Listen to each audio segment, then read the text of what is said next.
Breathe better and sleep deeper with the Levoit Classic 160 Top Fill Humidifier. Don't wait.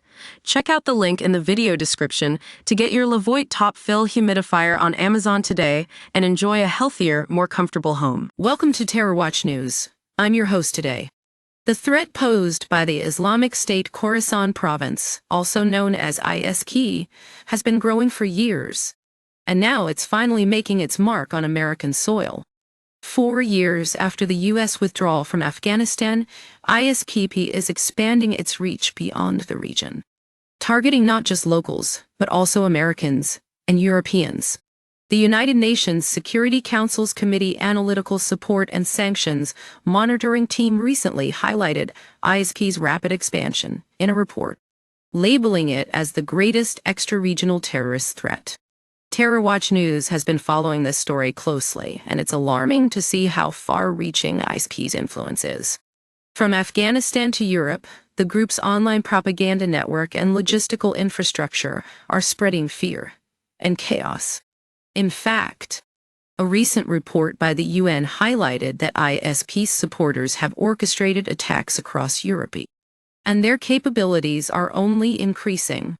But what's even more concerning is the role of regional actors, like the Taliban, Iran, Tajikistan, and Pakistan, in allowing ISKP to thrive. Despite their efforts to curb the group's growth, these countries have proven unable to stop ISKP from spreading its influence. In fact, a recent study by the Department of Defense revealed that the U.S. abandoned military equipment in Afghanistan, which has ended up in the hands of other Islamist groups. Now, we're seeing the consequences of this negligence. A video recently circulated showing US-made weapons now in the possession of Jaish al-Adl, a U.S.-designated terrorist group. ISKP's deep infiltration of the Taliban's security apparatus means they have access to these weapons and are using them to carry out attacks.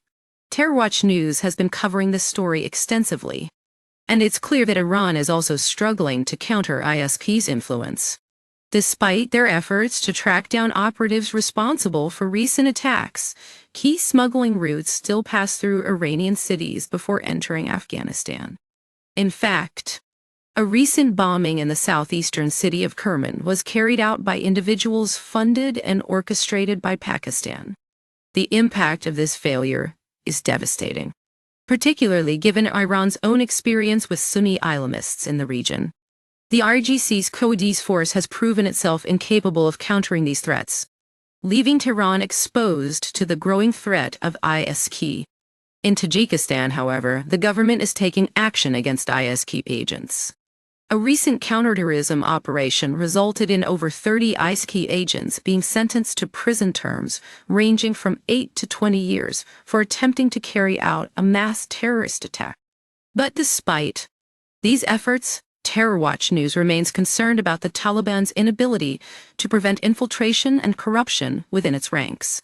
We've seen examples of high-ranking officials defecting to ISKP, such as Maulawi Nik Mohammed Izaifa, head of the Taliban General Directorate of Intelligence in Bamiyan Province. As we move forward, it's clear that the threat posed by ISKP is only going to grow unless regional actors and the U.S. work together to stop them. At TerrorWatch News, we'll continue to bring you updates on this story as more information becomes available. Stay informed, stay vigilant. The fight against terrorism is ongoing, and it requires our attention and support. I'm your host, Emma, for TerrorWatch News.